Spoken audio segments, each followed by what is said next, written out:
중학생으로 보이는 10대 학생들이 노인을 폭행하고 욕설을 내뱉는 영상이 공개돼 파장이 일고 있습니다. 전철 안에서 찍힌 이 영상은 학생들이 직접 촬영한 것으로 경찰이 수사에 착수했습니다. 거리두기 강화로 영업이 정지됐던 헬스장과 노래 연습장 등 일부 업종이 최근 영업을 재개했지만 파티룸은 집합 금지가 계속되면서 업주들이 형평성에 어긋난다며 거세게 반발하고 있습니다. 경기도의회가 북부 분원 신설을 추진하고 있는 가운데 최근 여론조사에서 경기도민 10명 가운데 6명이 경기도의회 북부 분원 신설을 긍정적으로 보는 것으로 조사돼 분원 설치에 탄력을 받게 됐습니다. 경기도가 발달장애인의 사회 적응과 행복한 삶을 위해 교육의 기회를 확대하는 평생교육 지원센터를 설치해 시범 사업에 들어갔습니다.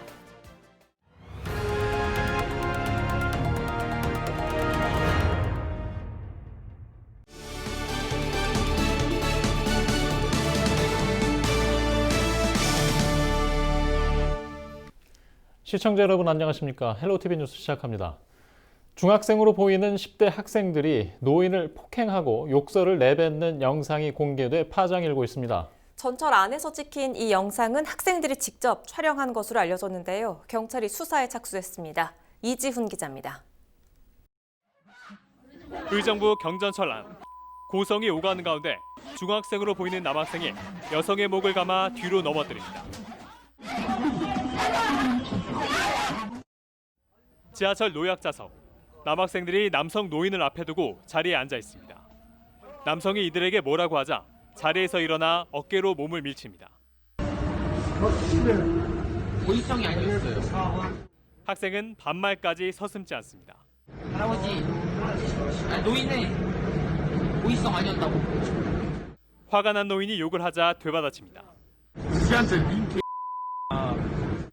급기야 한번 해보자는 듯 겉옷을 벗어던지고 팔까지 걷어붙입니다. 이후에도 입에 담지 못할 심한 욕설을 내뱉습니다. 지하철 내 다른 승객들은 이를 말리지 않고 지켜보기만 합니다. 이 영상은 영상 속 학생들이 직접 촬영한 것으로 알려졌습니다. SNS상에선 의정부 07년생 수준이란 제목으로 퍼지고 있습니다. 수사에 착수한 의정부 경찰서는 영상 속 학생들의 이름과 학교를 특정했습니다.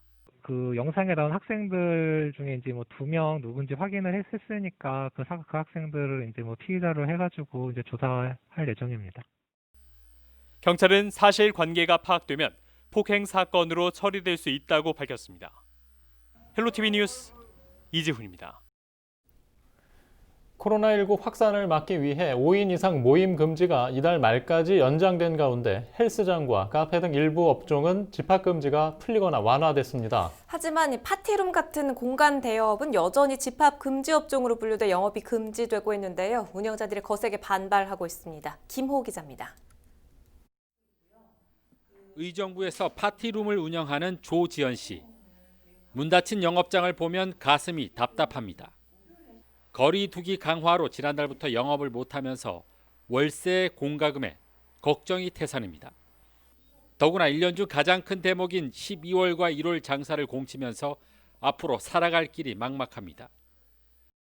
월세를 못 내고 저희는 사실 12월 달, 1월 달이 1년 중에 가장 매출이 많은 달이거든요. 그래서 이달을 영업을 해서 나머지를 좀 메꿔 가야 되는데 아예 못 하다 보니까 지금 이전에 저희 수익에서도 계속 마이너스가 되고 있는 상황이고, 최근 집합 금지가 완화되면서 영업 재개를 기대했지만 이마저도 물거품이 됐습니다. 조 씨를 더 화나게 하는 건 집합 금지에 대한 형평성입니다. 얼마 전 헬스장과 노래 연습장 같은 시설은 집합 금지가 풀렸지만 파티룸은 유흥 시설과 묶여 여전히 영업이 중단된 상태입니다. 인원수 제한과 방역 수칙을 철저히 지켜왔지만 카페와 식당처럼 손님을 못 받는지 이해할 수 없는 상황입니다. 그 불특정 다수가 모이는 집합시설보다는 훨씬 더 안전한 게 사실입니다. 이후에 신원 파악도 확실하고요. 그래서 저희 뭐 열 체크라든가 손 소독이라든가 뭐 마스크 착용 다 지금 공고하고 있고 지키고 있는 상황이고요. 그리고 퇴실하신 이후에도 저희 2시간 동안 소독하고 방역을 하거든요. 방역 당국의 파티룸 집합 금지 결정에 대한 이유를 물어봤습니다. 현재 상황으로는 5인 이상이 이제 사적 모임으로 만나는 거를 전체적으로 금지를 하고 있잖아요.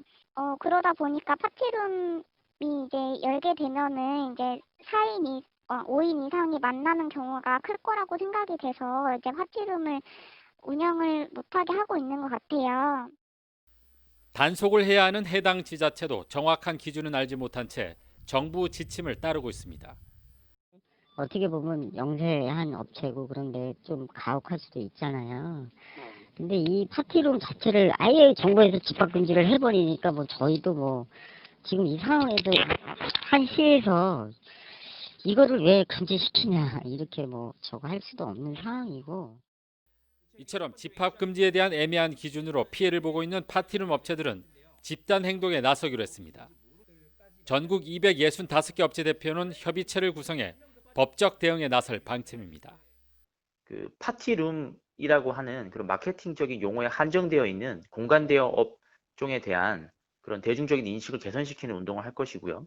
두 번째는 그 공간 대여 업에 대해서 그런 정확한 구분 지침 없이 정부가 일방적으로 내린 집합 금지 때문에 손해를 본 저희 이제 사업자들에 대한 피해 보상에 대한 법률 활동을 할 생각입니다. 코로나19 확산을 막기 위한 영업 제한은 정부의 정당한 지침일 수 있습니다. 하지만 형평성에 어긋난다면 선의의 피해자가 발생할 수 있어 보다 세밀한 기준 마련이 필요해 보입니다. 헬로티비 뉴스 김호입니다.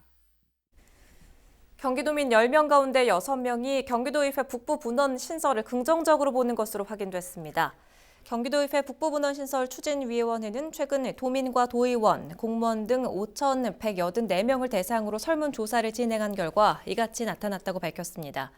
북부분원 신설에 대한 긍정적인 인식은 5점 만점을 기준으로 도의원이 3.83점으로 가장 높았고 이어서 도민과 도청 직원 등의 순으로 만족도가 높았습니다. 문경희 북부분원 신설추진위원장은 이 설문조사 결과를 바탕으로 4월 중에는 북부분원을 신설할 수 있도록 최선을 다하겠다고 말했습니다. 경기도가 발달장애인 평생교육지원센터 시범 사업을 시행합니다. 도의회의 노력이 있었는데요. 이영봉 경기도의회 의원과 이야기 나눠보겠습니다. 의원님 안녕하십니까? 네, 시청자 여러분 반갑습니다. 경기도의회 기획재정위원회 이영봉 의원입니다. 의원님 반갑습니다. 그간 이 발달장애인 평생교육센터를 만들어 달라는 이 발달장애인과 또 부모들의 간절한 요구가 있었는데 경기도에는 한 곳도 없었지요. 네, 그렇습니다. 2016년부터 준비한 서울시는 20여 개의 구청에서 발달장애인 평생교육센터가 운영하고 있고요. 주변 인천광역시 서구는 2020년 상반기에 개원하였습니다. 그리고 경기도 기초단체에서도 선제적으로 안산, 구리, 고양, 성남시에서도 자체적으로 준비 중이거나 운영하고 있습니다. 네, 그간 앞으로 도차원의 이제 센터 운영이 이어진다는 얘기인데 그간에 어떤 노력이 또 있었고 또 앞으로 서울 관련 센터가 지어질 때마다 지역 관대가 많을 텐데 경기도는 문제가 없을까요? 네, 2018년 9월로 거슬러 올라가는데요. 발달장애인 부모님과 친구들이 의정부시청 정거농성을 하였습니다. 요구 조건은 발달장애인 권리보장 지원에 관한 법률 제26조에 의거 평생교육법 제20조 2항을 근거로 발달장애인의 평생교육을 보장하는 요구 조건이었고요. 의정부시청 로비에서 권리보장을 요구하며 한 달간 지속되었습니다. 적극적인 설득 끝에 농성은 해제하였고요. 그 이후에 경기도형 발달장애인 평생교육센터 설립을 위해서 최선을 다하는 의정활동을 하였는데요. 먼저 국회에서 보건복지위원회 의원님과 간담회를 시작으로 2018년도 행정사무감사에서 경증과 중증의 분리정책에 대한 질의를 하고 단체의 현장 목소리를 경청하는 정담회를 개최하였으며 감사하게도 전국 최초로 조직 개편에 의한 경기도청 발달장애인 팀이 신설되도록 역할을 하였습니다. 그리고 전문가와 정책 토론회를 개최하고 13명의 의원님으로 구성된 연구단체를 구성하였으며 경기도형 평생교육사 설립을 위한 태스크포스 팀 발족과 마지막으로 사업을 시행할 수 있는 조례 개정 등으로 노력하였고요. 2020년 하반기 공모를 통해서 도농형은 구리시, 중소도시형은 의정부시, 대도시형은 시흥시가 선정되어 2021년부터 3년 동안 시범 사업을 시작하게 되었습니다. 그리고 센터가 지어질 곳에 지역의 반대에 대해서는 경기도용은 아직까지 센터를 지어서 운영하는 방식이 아니므로 크게 문제는 없을 것 같습니다. 네, 시범 사업지 중에 한 곳이 의정부죠. 앞으로 어떻게 운영이 될까요? 네, 의정부시가 공모사업에 선정된 것에 대해서 감사드립니다. 며칠 전에 의정부시 담당 공무원과 운영에 관해서 정담회가 있었는데요. 서울시의 교육센터와 방식은 차이가 있어서 경기도의 컨트롤타워 역할을 하게 될 조직이 경기도 장애인 복지 종합지원센터에 신설되고요. 의정부시 경우는 의정부시 평생학습원의 센터가 준비할 수 있는 준비팀이 소속될 것 같습니다. 시범 사업은 3년 동안 진행하게 되는데요.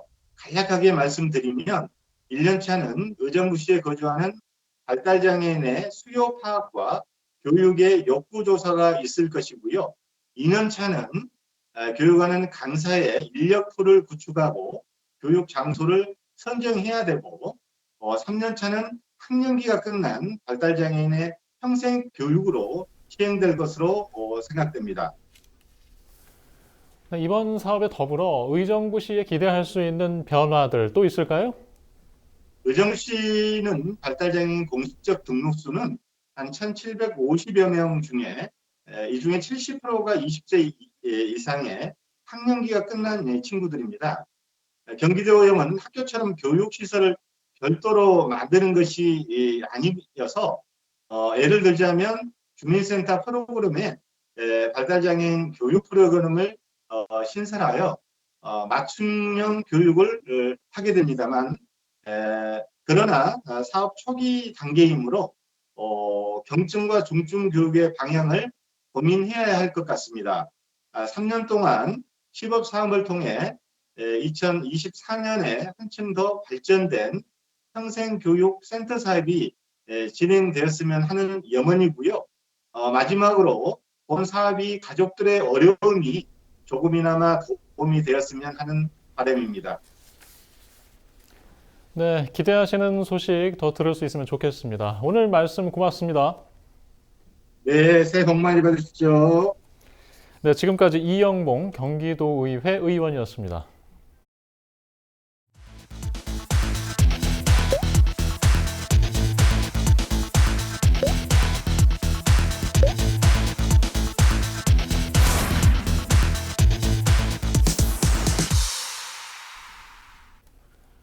경기도가 최근 도내 버스기사 2만 6천여 명을 대상으로 코로나19 전수 검사를 실시한 결과 7명이 확진 판정을 받았습니다.